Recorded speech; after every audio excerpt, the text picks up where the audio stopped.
Okay, we are here outside Downing Street where everything has just finished of an amazing march. We're all rained on and tired, but the energy is high, and I am blessed to be talking to the amazing Daniel Lismore. How are you doing for a start? Well, it's a relief that we're not going home crying so far. We've got 2 more weeks to see what happens. Right. I'm so ashamed of this country and the government and how just awful they are. First of all.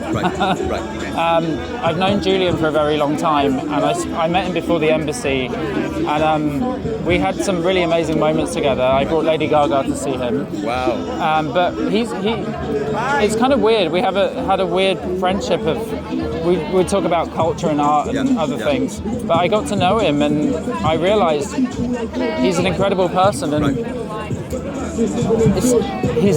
everything he did was for the right reasons. And I asked him, I grilled him on that, I was like, why are you doing this? And he told me, and I was like, wow, what an incredible person.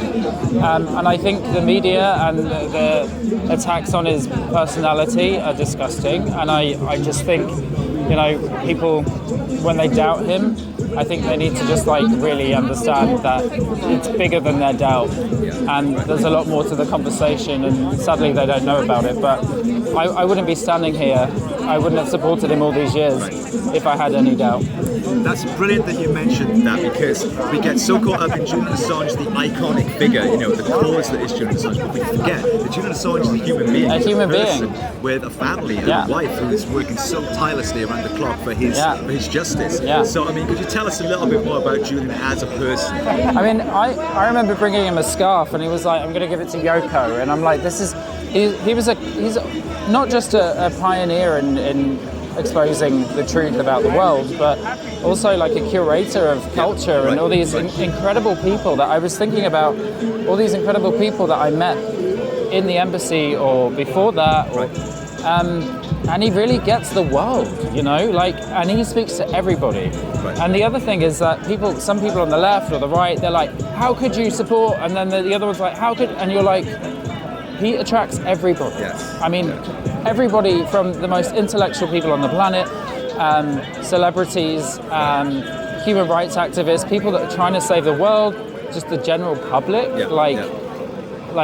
people in where I'm from, Coventry, from all over the planet. And I think people need to realise that it's not a left or right situation. It's literally a world situation, and I think some people just need to also get over that. It must be very difficult for you, because obviously you are personally connected to this. Yeah. How do you feel then after everything that's happened the past 2 days? Are you coming away with a little bit of positivity? I honestly thought yesterday, I don't know, I was in the courtroom yesterday, and I was in there today, and I was thinking, if the ship's going down, I'll go down with it. I'm really happy to do that. And I walked in this morning and I felt like crying, because he is a human being, and at the minute he's not very well.